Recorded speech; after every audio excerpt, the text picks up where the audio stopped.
Breaking లో చూస్తున్నాం. Kaleshwaram Medigadda barrage వైఫల్యంపై నిపుణుల కమిటీ నివేదిక ప్రభుత్వానికి అందింది. నిర్మాణ రంగ సంస్థ నిర్లక్ష్యమే దీనికి కారణమని కమిటీ నిర్ధారించింది. నిర్మాణంలో సాంకేతిక నాణ్యత లోపాలు నిపుణుల కమిటీ గుర్తించింది. ఎల్ఎన్టీపై క్రిమినల్ కేసు నమోదు చేయాలంటూ కమిటీ సిఫార్సు చేసింది. నష్టపరిహారం రికవరీ అంశంపై కమిటీ సైతం చర్యలకు సూచన చేసింది. త్వరలోనే ఎల్ఎన్టీకి షోకాజ్ నోటీసులను ప్రభుత్వం జారీ చేయనుంది. సంస్థ స్పందనను బట్టి తదుపరి చర్యలు ఉండే అవకాశం ఉన్నట్లుగా తెలుస్తోంది. మేడిగడ్డ నిర్మాణ సంస్థ, ఎల్ఎన్టీ, అన్నారం నిర్మాణ సంస్థ, ఆప్కాన్స్, సుందిల నిర్మాణ సంస్థ నవయుగాకు విజిలెన్స్ నోటీసులు జారీ చేసింది. బ్యారేజీల పునరుద్ధరణ ఖర్చులు భరించాలని ఆయా సంస్థలకు నోటీసులు జారీ చేసింది. ఈ నోటీసులకు స్పందించకుంటే క్రిమినల్ కేసులు పెట్టాలని ప్రభుత్వం నిర్ణయించింది.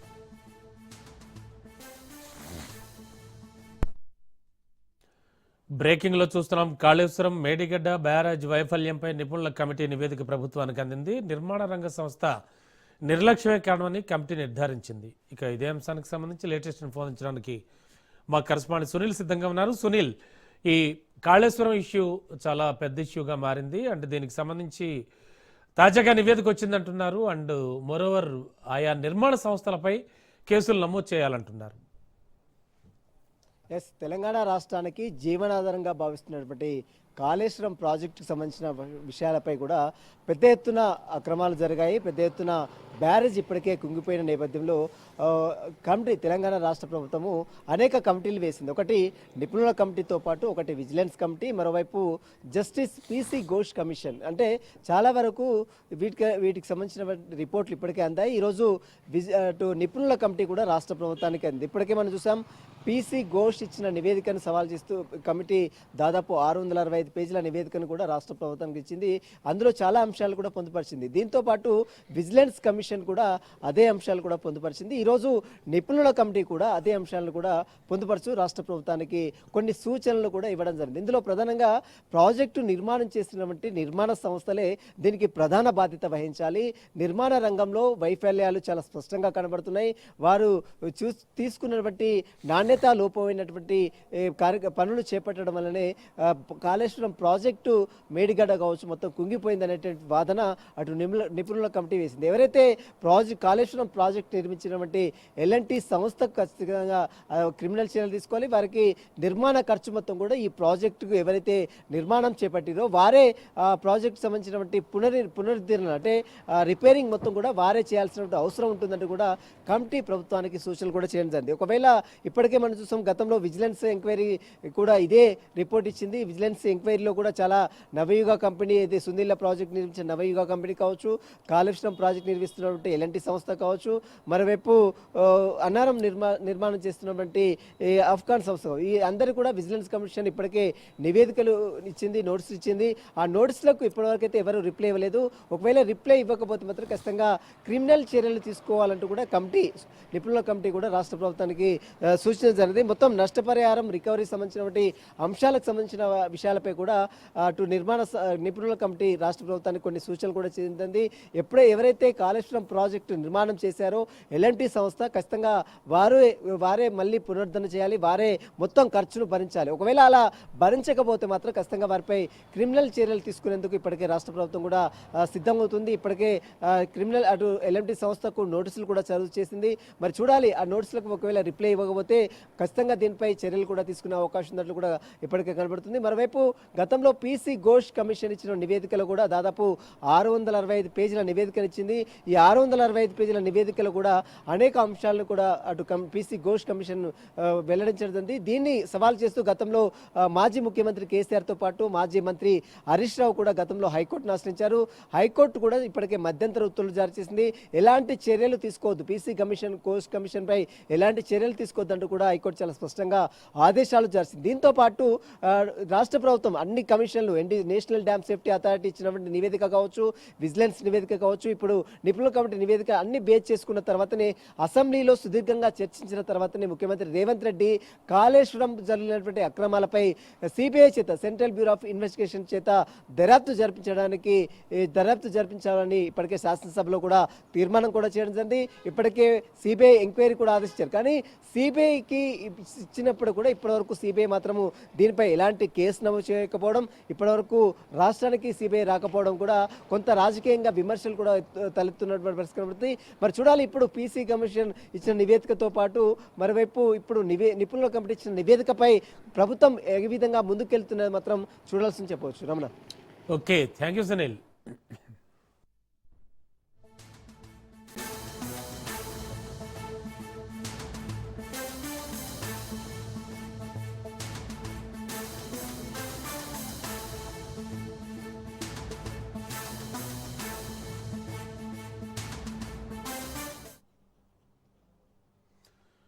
మరో బ్రేకింగ్. వరంగల్ తూర్పు కాంగ్రెస్లో మంటలు ఆరడం లేదు. కొండా సురేఖ, బసవరాజ్ సారయ్య మధ్య ఆధిపత్య పోరు కొనసాగుతోంది. సారయ్య వర్గంలోకి నల్గొండ రమేష్ చేరికతో అగ్గిరాజుకుంది. తాజా రాజకీయ పరిణామాలు సంచలనం సృష్టిస్తున్నాయి. మీనాక్షి నటరాజన్తో టీపీసీసీ సభ్యులు నల్గొండ రమేష్, వరంగల్ యూత్ అధ్యక్షులు కొరివి పరమేష్ భేటీ అయ్యారు. కొండా సురేఖపై అధిష్టానానికి ఫిర్యాదు చేశారు.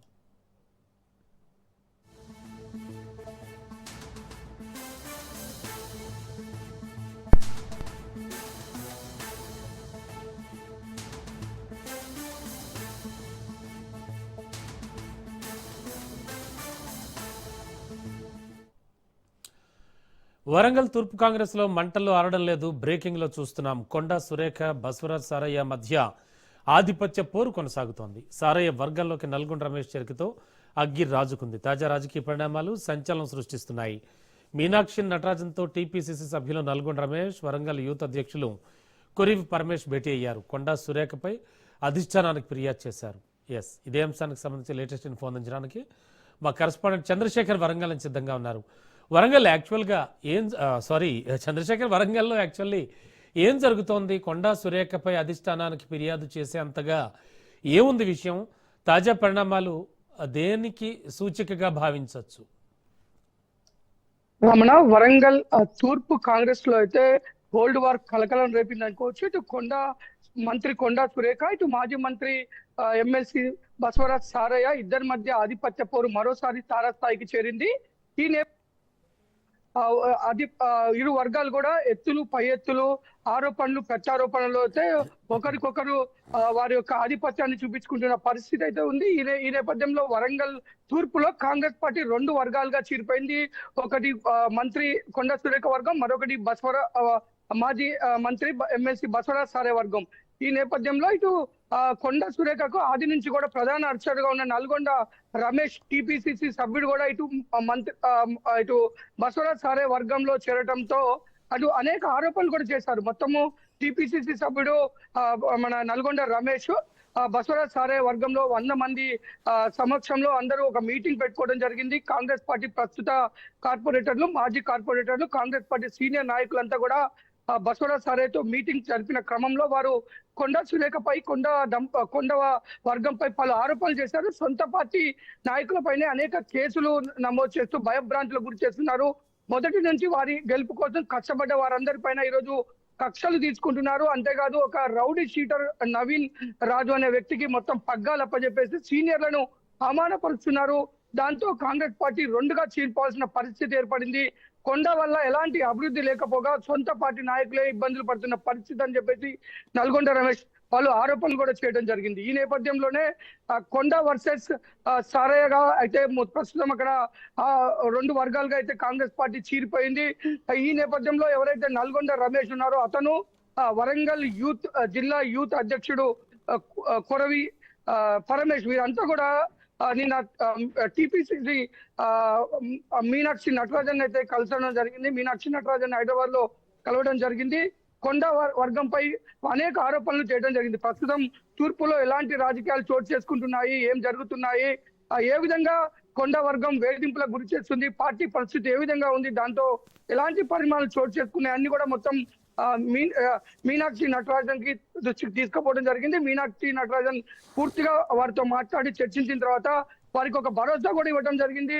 ఇటు రమేష్ తో పాటు ఇటు పరమేష్ వీరిద్దరు కూడా భరోసా ఇచ్చారు. మీరు పార్టీని ముందుకు తీసుకెళ్ళండి, పార్టీ ని అక్కడ ఎలాంటి ఇబ్బందులు కలగకుండా పార్టీని మరి తిరిగి పూర్వవైభవం తీసుకొచ్చే విధంగా మీరు చర్యలు తీసుకోండి, మీకు అందగా నేను ఉంటానని చెప్ప కూడా మీనాక్షి నటరాజన్ హామీ ఇచ్చిందని చెప్పేసి ఒక పక్క వీరు చెప్తున్న పరిస్థితి ఏంటంటే మరికొద్ది నెలల్లో ఇక్కడైతే గ్రేటర్ వరంగల్ మున్సిపల్ కార్పొరేషన్ కి ఎన్నికలు జరగనున్న నేపథ్యంలో ఇటు కొండ వర్గంతో ఉంటే ఎలాంటి లాభం లేదని చెప్పేసి ఇటు ప్రస్తుత కార్పొరేటర్లు మాజీ కార్పొరేటర్లు ఎవరైతే తిరిగి మున్సిపల్ ఎన్నికలు నిలబడాలనుకున్నారో వారంతా కూడా సీనియర్ కాంగ్రెస్ నాయకులంతా కూడా ఇటు బసవరాజ్ సారే వర్గంలో చేరడం జరిగింది. ఎందుకంటే కొండకి ఆది నుంచి కూడా అక్కడ మాజీ డిసిసి అధ్యక్షురాలు ఎర్రబెల్లి స్వర్ణ కూడా కొండకి యాంటీ వర్గంలోనే ఉన్నారు. అలాగే ఇటు దొంతి మాధవరెడ్డి కూడా వరంగల్ జిల్లాకు సంబంధించిన నర్సంపేట నియోజకవర్గ ఎమ్మెల్యే దొంతి మాధవరెడ్డి కూడా కొండకు మధ్య విభేదాలు ఉన్న పరిస్థితి. దానికి తోడు బసవరాజ్ సారేతో కూడా విభేదాలు ఉన్నాయి. ఈ నేపథ్యంలోనే ప్రస్తుత డిసిసి అధ్యక్షుడు ఉన్నారో అయ్యూబ్ కూడా ఇటు బసవరాజ్ సారే మనిషి కావటం, ఇటు బసవరాజ్ సారే వర్గంలో ఉంటేనే ఫ్యూచర్ అనేది కాంగ్రెస్ తూర్పులో నాయకులకు ఉంటుందని చెప్పేసి ఈ అన్నిటి దృష్ట్యా కూడా సీనియర్ కాంగ్రెస్ కార్యకర్తలంతా కూడా నాయకులంతా కూడా బసవరాజ్ సారే వర్గంలో ఉన్నారు. ఈ నేపథ్యంలో కొండకి ఏకాకిగా మిగిలిపోయిన పరిస్థితి మనం చూసుకుంటే ఇటు తూర్పు నియోజకవర్గంలో కొండ ఒకప్పుడు కొండని భుజాన మోసిన నాయకులంతా కూడా ఇటు బసవరాజ్ సారే వర్గంలో ఉండటంతో ఒక నవీన్ రాజ్ ఎవరైతే తను కొండ వర్గంలో ఇంకో అనుచరుడుగా ఉన్నాడో అతను ఇప్పటికే పలుమార్లు ఇటు కాంగ్రెస్ నాయకులపైనే దాడులు చేసిన ఘటనలో ఇప్పటికే ఇటు ఎవరైతే వరంగల్ 25వ డివిజన్ అధ్యక్షుడు ఉన్నాడో అటు సాజిద్ అహ్మద్ పైన దాడి చేసిన నేపథ్యంలో ఏదైతే నవీన్ రాజు వల్ల పార్టీకి అన్యాయం జరుగుతుంది, నవీన్ రాజు వల్ల అనేక ఇబ్బందులు పడుతున్నాయి, దాంట్లో కొండ దంపతులకు కూడా కొంత చెడ్డ పేరు వస్తుందని సోషల్ మీడియా వేదికగా చెప్పడంతో నవీన్ రాజు పైన కూడా దాడి చేసిన నవీన్ రాజు సాజిద్ పైన దాడి చేసిన ఘటనలో ఇటు ఫిర్యాదు కూడా చేసిన నేపథ్యంలో ఇటు ఇంటెలిజెన్స్ పోలీసులు ఆ ఫిర్యాదు పైన కేసు నమోదు చేయకపోవడంతో సారే డైరెక్ట్ గా ఎంటర్ అయ్యి సారే దాంట్లో మాట్లాడి ఎందుకు మీరు ఫిర్యాదు చేసిన ఎఫ్ఐఆర్ నమోదు చేయట్లేదని పోలీసులు నిలదీసి పైన నవీన్ రాజు పైన ఎఫ్ఐఆర్ నమోదు చేయడం జరిగింది. ఈ నేపథ్యంలో కొండ వర్గం మరింత సీరియస్ అయింది. సారే మీద వారు నేరుగా నన్ను నాపైన దాడి చేస్తున్నారు, చిల్లర రాజకీయాలు మానుకోవాలని చెప్పేసి కొండ సురేఖ కూడా చెప్పడం. ఈ నేపథ్యంలో వరంగల్ తూర్పులో రాజకీయాలు రసవత్తరంగా మారిపోయి పార్టీ రెండు పార్టీలుగా విడిపోవడం ఆ కాంగ్రెస్ అధిష్టానానికి కొంత ఇబ్బందికర పరిస్థితి అయితే నెలకొని ఉంది. Ramana. Okay, thank you Chandrasekhar.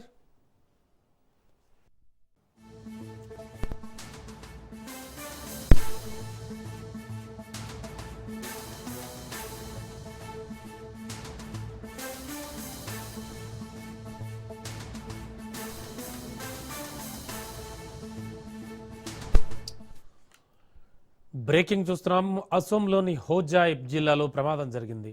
రాజధాని ఎక్స్ప్రెస్ను ఢీకొని 8 ఏనుగులు మృతి చెందాయి. ఏనుగులను ఢీకొట్టడంతో రాజధాని ఎక్స్ప్రెస్ 5 బోగీలు పట్టాలు తప్పాయి.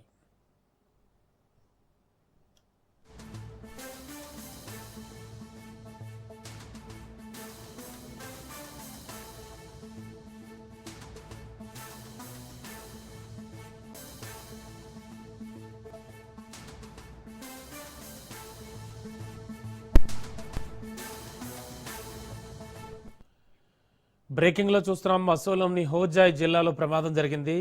రాజధాని ఎక్స్ప్రెస్ను ఢీకొని 8 ఏనుగులు మృతి చెందాయి. ఏనుగులు ఢీకొట్టడంతో రాజధాని ఎక్స్ప్రెస్ 5 బోగీలు పట్టాలు తప్పాయి.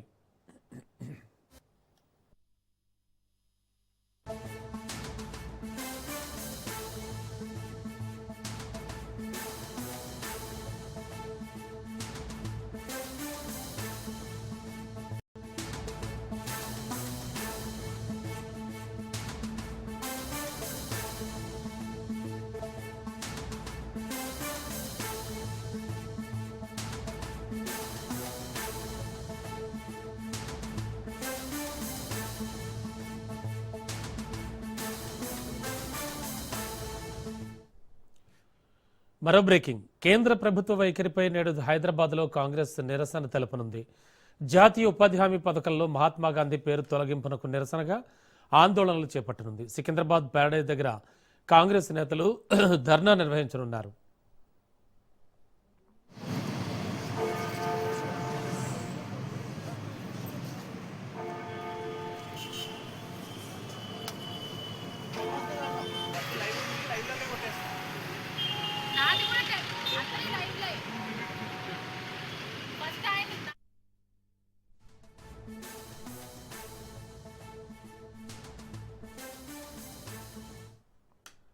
కేంద్ర ప్రభుత్వ వైఖరిపై నేడు హైదరాబాద్లో కాంగ్రెస్ నిరసన తెలపనుంది. జాతీయ ఉపాధి హామీ పథకంలో మహాత్మా గాంధీ పేరు తొలగింపునకు నిరసనగా ఆందోళనలు చేపట్టనుంది.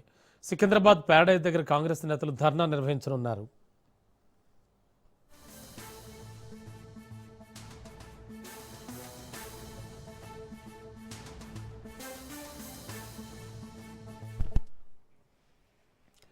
ఇదే అంశానికి సంబంధించి లేటెస్ట్ ఇన్ఫో అందించడానికి మా కరెస్పాండెంట్ రాజు సిద్ధంగా ఉన్నారు. రాజు, ఇవాల్టి నిరసనలో ఎవరెవరు పాల్గొనబోతున్నారు? కేవలం ప్యారడైజ్ అంటే హైదరాబాద్కే పరిమితమైన నిరసనలు, ధర్నాలు జిల్లాల్లో కూడా ఏమైనా చేసే ఆలోచనలో ఉన్నారా?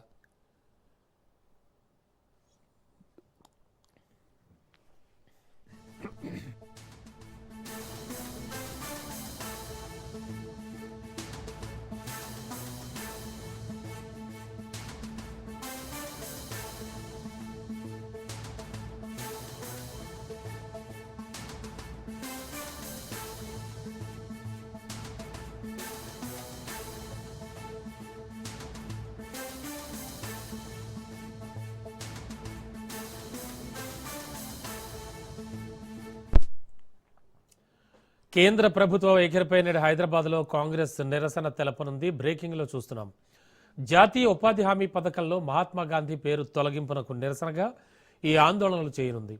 సికింద్రాబాద్ ప్యారడైజ్ దగ్గర కాంగ్రెస్ నేతలు ధర్నా నిర్వహించనున్నారు.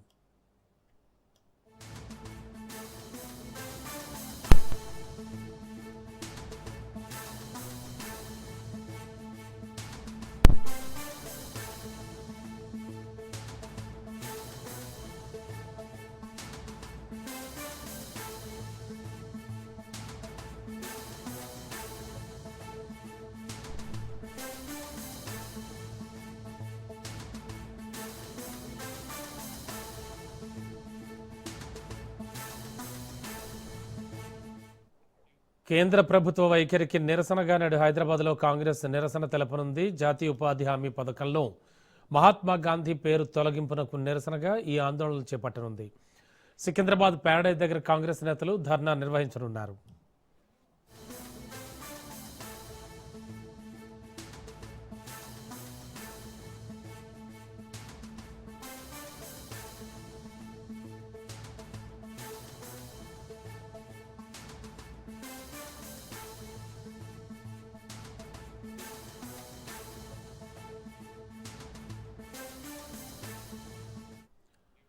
కేంద్ర ప్రభుత్వ వైఖరిపై నేడు హైదరాబాద్లో కాంగ్రెస్ నిరసన తెలపనుంది. జాతీయ ఉపాధి హామీ పథకంలో మహాత్మా గాంధీ పేరు తొలగింపునకు నిరసనగా ఈ ఆందోళనలు చేయనుంది.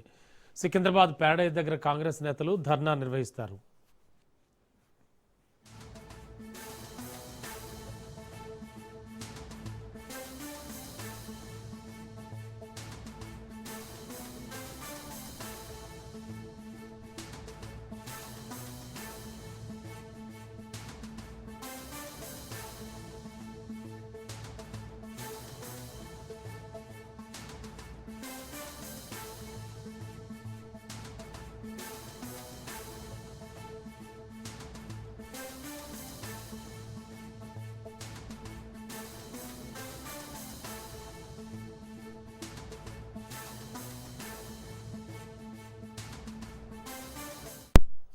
కేంద్ర ప్రభుత్వ వైఖరిపై నేడు హైదరాబాద్లో కాంగ్రెస్ నిరసన తెలపనుంది. జాతీయ ఉపాధి హామీ పథకంలో మహాత్మా గాంధీ పేరు తొలగింపునకు నిరసనగా ఆందోళనలు చేపట్టనుంది.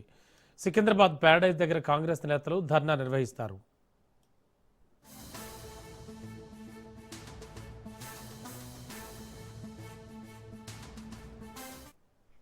లేటెస్ట్ ఇన్ఫో ఇదే అంశానికి సంబంధించి మా కరెస్పాండెంట్ రాజు సిద్ధంగా ఉన్నారు. రాజు, ఏం జరుగుతోంది? ఎవరెవరు పాల్గొననున్నారు ఈ నిరసనల్లో? అలాగే ఎన్ని గంటలకు ప్రారంభం కానుంది? ఏదైతే జాతీయ ఉపాధి హామీ పథకంలో భాగంగా అందులో ఉన్నటువంటి పేరును, మహాత్మా గాంధీ పేరును తొలగిస్తూ ఇటీవల దాన్ని ఆమోదించవేయడం జరిగింది. ఈ నేపథ్యంలోనే కాంగ్రెస్ పార్టీ దేశవ్యాప్త నిరసనలకు పిలుపునివ్వడం జరిగింది. ఇందులో హైదరాబాద్ లో కూడా దీనికి సంబంధించి పిసిసి ఆధ్వర్యంలో నిరసన కార్యక్రమాలు తెలియజేయాలని పిలుపునివ్వడం జరిగింది. ఇప్పటికే దీనికి సంబంధించి ఎంజీ రోడ్ లో ఉన్నటువంటి ఏదైతే మహాత్మా గాంధీ విగ్రహం వద్దకు ఇప్పటికే కాంగ్రెస్ నాయకులు చేరుకుంటా ఉన్నారో, సో మనం ఒకసారి ఇక్కడ రిజల్ట్స్ చూడొచ్చు. ఇక్కడ సో ఇప్పటికే ఇటు కాంగ్రెస్ నాయకులు హనుమంతరావు, అదేవిధంగా ఇతర నాయకులు కూడా ఈ యొక్క ప్రాంగణానికి చేరుకున్నారు. మరి కాసేపట్లోనే ఇక్కడికి మంత్రులు, పిసిసి చీఫ్ మహేష్ కుమార్ గౌడ్ ఇక్కడికి చేరుకునే అవకాశం కనిపిస్తా ఉంది. దీనికి సంబంధించి ఏదైతే కేంద్ర ప్రభుత్వం తీసుకున్నటువంటి నిర్ణయం ఏదైతే ఉందో దాన్ని తీవ్రంగా వ్యతిరేకిస్తా ఉన్నామో, వెంటనే దీన్ని వెనక్కి తీసుకోవాలి కేంద్ర కాంగ్రెస్ పార్టీ నాయకులు డిమాండ్ చేస్తా ఉన్నారు. ఇప్పటికే ఏదైతే సెక్యులర్ దేశంగా భారతదేశం ఉండడానికి బీజేపీ ప్రభుత్వానికి, బీజేపీ పార్టీకి ఇష్టం లేదు, ఈ యొక్క మతతత్వ దేశంగా మార్చే ప్రయత్నాలు చేస్తున్నారని విమర్శలు చేస్తా ఉన్నారు. ఇప్పటికే ఏదైతే అంబేద్కర్ ను ఇప్పటికే విమర్శల పాలు చేసింది, అంబేద్కర్ ను అవమానించింది బీజేపీ పార్టీ అని విమర్శలు చేస్తా ఉన్నారు. తాజాగా జాతిపిత మహాత్మా గాంధీ పేరుని కూడా ఏదైతే ఆయన పేరును లేకుండా చేసే ప్రయత్నాలు చేస్తా ఉన్నారు. కుట్రలో భాగంగానే ఇదంతా కూడా చేస్తా ఉన్నారని చెప్పి కూడా పెద్ద ఎత్తున విమర్శలు అయితే చేస్తున్నటువంటి పరిస్థితి కనిపిస్తా ఉంది. దీనికి సంబంధించి కాంగ్రెస్ పార్టీ ఆధ్వర్యంలో ఈ రోజు పిసిసి అధ్యక్షుడు మహేష్ కుమార్ గౌడ్ ఆధ్వర్యంలో ఈ యొక్క ధర్నా కార్యక్రమం మహేష్ కుమార్ గౌడ్ అదేవిధంగా కొంతమంది మంత్రులు కూడా ఈ యొక్క ధర్నా కార్యక్రమానికి హాజరు కాబోతా ఉన్నారు. పెద్ద ఎత్తున ధర్నా కార్యక్రమం నిర్వహించాలని కాంగ్రెస్ పార్టీ ఇప్పటికే నిర్ణయం తీసుకోవడం జరిగింది. ఎందుకంటే బీజేపీ ప్రభుత్వం ఇప్పటికే ప్రజా వ్యతిరేక విధానాలను అవలంబిస్తుంది. ముఖ్యంగా పేదవారి కోసం అదేవిధంగా గ్యారంటీ ఉపాధి హామీ పథకంలో భాగంగా తీసుకొచ్చినటువంటి పథకం, యూపీఏ ప్రభుత్వం తీసుకొచ్చినటువంటి ఈ పథకాన్ని గార్చేందుకు, పేదలకు ఏదైతే సంక్షేమ పథకాలు అందకుండా చేసేందుకు కుట్రలు చేస్తా ఉంది బీజేపీ ప్రభుత్వం అని చెప్పి తీవ్ర స్థాయిలో విమర్శలు చేస్తా ఉన్నారు. అదేవిధంగా ఇందులో 100% కేంద్ర ప్రభుత్వం నిధులు ఇచ్చే విధంగా కూడా గతంలో పథకం రూపొందించబడింది యూపీఏ హయాంలో. తాజాగా బీజేపీ ప్రభుత్వం ఏదైతే కొత్తగా చేసినటువంటి కేంద్ర ప్రభుత్వం నిధులు, జాతీయ ఉపాధి హామీ పథకంలో కేంద్ర నిధులు ఉంటాయి. ఇంకా 40% నిధులు ఆయా రాష్ట్రాలే భరించుకోవాల్సి వస్తుంది. ద్వారా ఇతర రాష్ట్రాల నుంచి కూడా విమర్శలు వస్తా ఉన్నాయి. ప్రధానంగా ప్రతిపక్ష పాలిత రాష్ట్రాల నుంచి కూడా పెద్ద ఎత్తున విమర్శలు వస్తా ఉన్నాయి. ఇప్పటికే జాతీయ ఉపాధి హామీ పథకానికి సంబంధించి ఏదైతే నిధులు కూడా ఇప్పటికే చాలా రాష్ట్రాలకు, ప్రతిపక్ష రాష్ట్ర పాలిత రాష్ట్రాలకు విడుదల చేయడం లేదు. పశ్చిమ బెంగాల్ లాంటి రాష్ట్రాలకు ఈ నిధుల విడుదల తీవ్ర జాప్యం జరుగుతా ఉంది. అయినప్పటికీ కేంద్ర ప్రభుత్వం తాజాగా ఇట్లాంటి మహాత్మా గాంధీ పేరును మార్చే నిర్ణయం, అదేవిధంగా ఇంకా కొన్ని సవరణలు తీసుకురావడం జరిగింది. అవన్నీ కూడా కాంగ్రెస్ పార్టీ తీవ్ర స్థాయిలో విమర్శలు చేస్తా ఉంది. దేశవ్యాప్త పోరాటాన్ని కూడా ఇప్పటికే పిలుపునిచ్చిన నేపథ్యంలో తాజాగా హైదరాబాద్ లో ఉన్నటువంటి ఏదైతే మహాత్మా గాంధీ విగ్రహం దగ్గరికి మరి కాసేపట్లోనే ఇక్కడికి నాయకులు చేరుకొని దీనికి సంబంధించి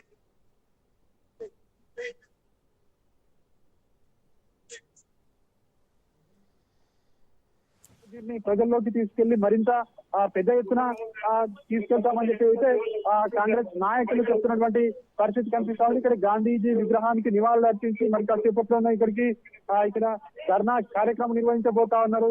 ఇప్పటికే కాంగ్రెస్ సీనియర్ నాయకులు హనుమంతరావు, ఇతర నాయకులు ఇప్పటికే ఇక్కడికి చేరుకోవడం జరిగింది. మరి కాసేపట్లోనే ఈ యొక్క ధర్నా కార్యక్రమం ప్రారంభం కాబోతా ఉంది. ఇప్పటికే ప్లకార్డులతో ఇక్కడికి చేరుకోవడం జరిగింది నాయకులందరూ కూడా. అదేవిధంగా ఇటు ఖైరతాబాద్ డిసిసి ఆధ్వర్యంలో కూడా చాలా మంది కార్యకర్తలు, నాయకులు ఇక్కడికి చేరుకోవడం జరిగింది. పెద్ద ఎత్తున ఇక్కడికి ఎంజీ రోడ్ కి అయితే తరలి వచ్చినటువంటి పరిస్థితి అయితే మనకి కనిపిస్తా ఉంది. అదేవిధంగా ఏదైతే ఈ రోజు కాంగ్రెస్ పార్టీ చేస్తా ఉన్నటువంటి ఈ యొక్క ఆందోళనల నేపథ్యంలో దేశవ్యాప్తంగా ఆందోళనలు ఉధృతంగా చేస్తాము. రాబోయే రోజుల్లో బీజేపీ చేస్తా ఉన్నటువంటి ప్రజా వ్యతిరేక విధానాలు, అదేవిధంగా అనుసరిస్తున్నటువంటి విధానాలను ప్రజల్లోకి తీసుకువెళ్తాము. ఖచ్చితంగా ప్రజల ముందు ఉంచుతాము. బీజేపీ యొక్క వ్యవహార శైలిని ఖచ్చితంగా రాబోయే రోజుల్లో ప్రజల ముందు ఉంచి ఖచ్చితంగా పేద ప్రజలకు మేలు చేకూరే విధంగా కూడా రాబోయే రోజుల్లో కాంగ్రెస్ ప్రభుత్వం అధికారంలోకి వస్తుందని చెప్పి కూడా కాంగ్రెస్ పార్టీ నేతలు అయితే ఒక ధీమా అయితే వ్యక్తం చేస్తా ఉన్నారు. ఇప్పటికైతే ప్రస్తుతం బీజేపీ ప్రభుత్వం తీసుకున్నటువంటి నిర్ణయాన్ని వెంటనే వెనక్కి తీసుకోవాలి. ఇందులో ఉన్నటువంటి సవరణలు ఏవైతే ఉన్నాయో ఆ సవరణలు కూడా అవన్నీ కూడా ప్రజా వ్యతిరేకంగా ఉన్నాయని చెప్పి కూడా చెప్తా ఉన్నారు. గతంలో అంబేద్కర్ ను అవమానించినట్టే తాజాగా మహాత్మా గాంధీని కూడా ఆయన పేరు లేకుండా చేసే ఒక కుట్రలో భాగంగానే బీజేపీ ప్రభుత్వం ఇట్లాంటి చర్యలు పాల్పడుతుందని చెప్పేసి కూడా విమర్శలు అయితే చేస్తా ఉంది. Thank you.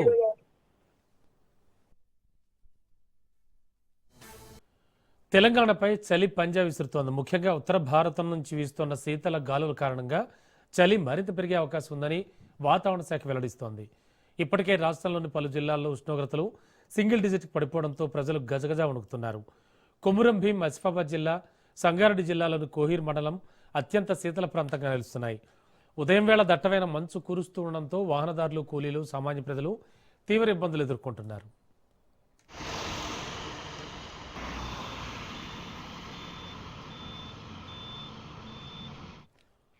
తెలంగాణలో ఆదిలాబాద్, కుమ్రంభీం, నల్గొండ, భద్రాచలం, రామగుండం, నిజామాబాద్, హయత్నగర్, పటాన్చెరు, హైదరాబాద్, మహబూబ్ నగర్, ఖమ్మం, రంగారెడ్డి, వరంగల్, కుమ్రంభీం, ఆసిఫాబాద్, యాదాద్రి భువనగిరి జిల్లాల్లో చలి ఎక్కువగా ఉంటుందని హైదరాబాద్ వాతావరణ కేంద్రం హెచ్చరించింది.